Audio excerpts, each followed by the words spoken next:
এই যে বন্ধুরা, শলা কচুর মুড়োটা রান্না করার জন্য সবার প্রথমে কড়াই বসিয়ে দিয়েছি। কড়াই গরম হয়ে গেছে, সরষের তেল দিয়ে দিচ্ছি।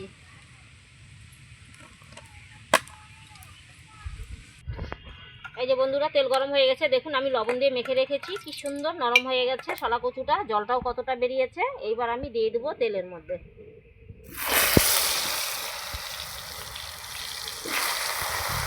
একদম দেখুন পনিরের মতো কি সুন্দর লাগছে এই শলা কচুর মুড়োটা।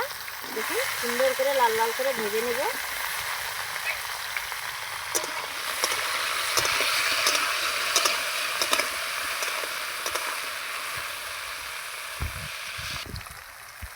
সামান্য পরিমাণ লবণ দিয়ে দিচ্ছি ভাজার সময়।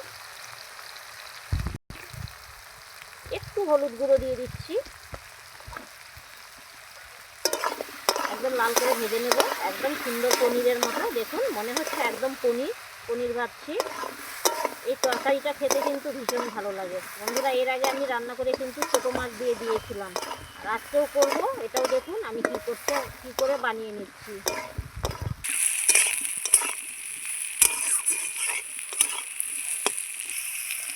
এই যে বন্ধুরা, আমি খুব সুন্দর করে দেখুন এই যে শলা কচুর যে মুড়োটা, সেটা সুন্দর করে লাল লাল করে ভেজে নিয়েছি। এইবার আমি নামিয়ে নেব।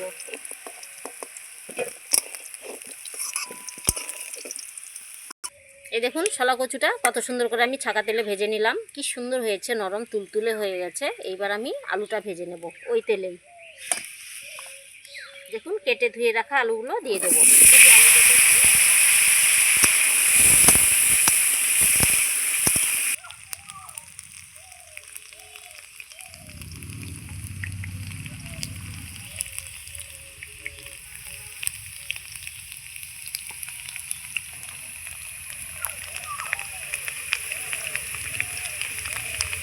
আলুটা একটু আমি নাড়চাড় করে নিলাম। এইবার দিয়ে দেবো লবণ হলুদ। সামান্য পরিমাণে একটু লবণ দিয়ে দিচ্ছি, সঙ্গে একটু হলুদ গুঁড়ো দিয়ে খুব সুন্দর আলুটাকে আমি লাল লাল করে ভেজে নেব। এই যে বন্ধুরা, আমি আলুটা এদিকে ভাজতে ভাজতে দেখুন আমি বাটনাটাও রেডি করে নিয়েছি। এইবার আমি আলুটাও করে আসছি। দেখুন একটু আদা নিয়েছি, 1 চামচ জিরা নিয়েছি, আর কয়েকটা শুকনো লঙ্কা নিয়েছি। এটা আমি মিক্সিতে পেস্ট করে ফিরে আসছি। এই যে বন্ধুরা, দেখুন আমার আলুটাও খুব সুন্দর করে ভাজা হয়ে গেছে লাল লাল করে। এই দেখুন এইবার আমি আলুটাও তুলে নেব।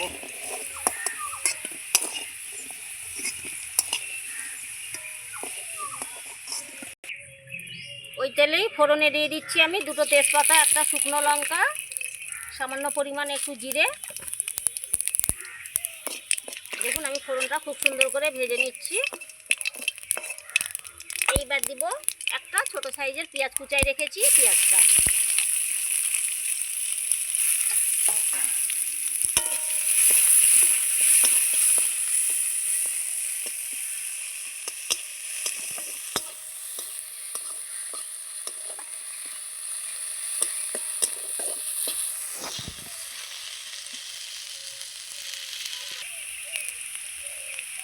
আমার পেঁয়াজটা লাল লাল করে ভাজা হয়ে গেছে। এইবার আমি বেটে রাখা মশলাটা দিয়ে দেব। আদা জিরা লঙ্কা।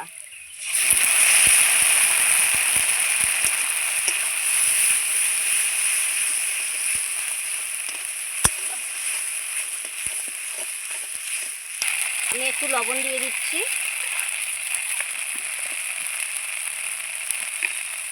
সঙ্গে একটু হলুদ গুঁড়ো দিয়ে মশলাটাকে খুব সুন্দর কষিয়ে নেব।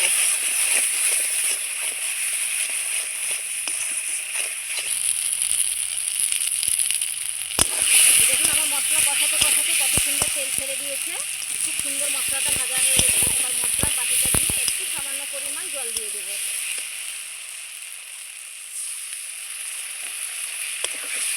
এটাও খুব সুন্দর করে আমি লাল করে কষিয়ে নেব।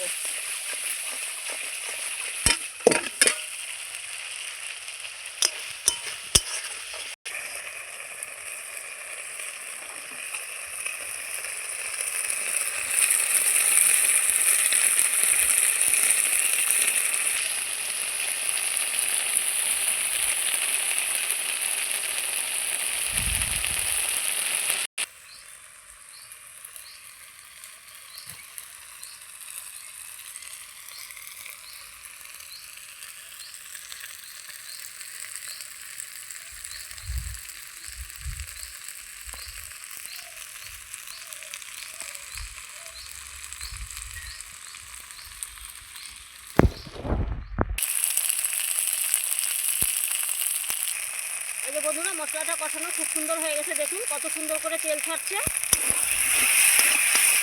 এইবার আমি ভেজে রাখা ছোলা কচুর মুড়োটা আর আলুটা একসঙ্গে ছেড়ে দেবো, দিয়ে খুব সুন্দর করে আবারও আমি কষিয়ে নেব। দেখুন ছোলা কচুটা ভেজে নিয়েছি, কি সুন্দর হয়ে গেছে, একদম পনির মতো। এটা হচ্ছে মশলার সঙ্গে এখন কষাবো। এর মধ্যে লবণ হলুদটাও খুব সুন্দর মশলাটা ঢুকে যাবে। আলু ছোলা কচু খুব সুন্দর করে কষিয়ে নেবো মশলার সঙ্গে, তাহলে খেতেও খুব ভালো লাগবে। দেখুন একদম মনে হচ্ছে আজকে পনির রান্না করছি। এইভাবে আপনারাও ছোলা কচুর মুড়োটা করে খাবেন, খুবই ভালো লাগবে। এই যে বন্ধুরা আলু ছোলা কচু খুব সুন্দর করে কষানো হয়ে গেছে আমার মশলার সঙ্গে। দেখুন আলুটাও সেদ্ধ হয়ে গেছে একদম। এইবার আমি ঝোলের জন্য জল দিয়ে দেবো।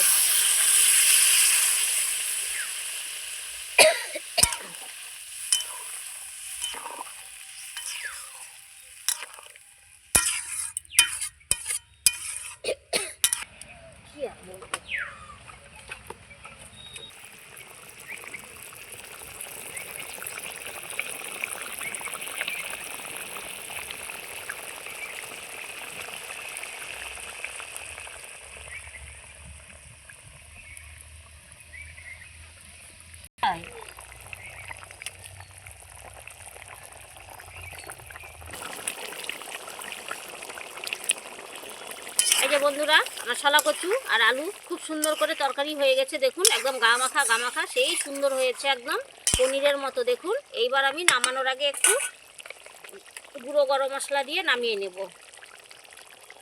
উপর থেকে ছিটিয়ে দিলাম একটু গুঁড়ো মশলা।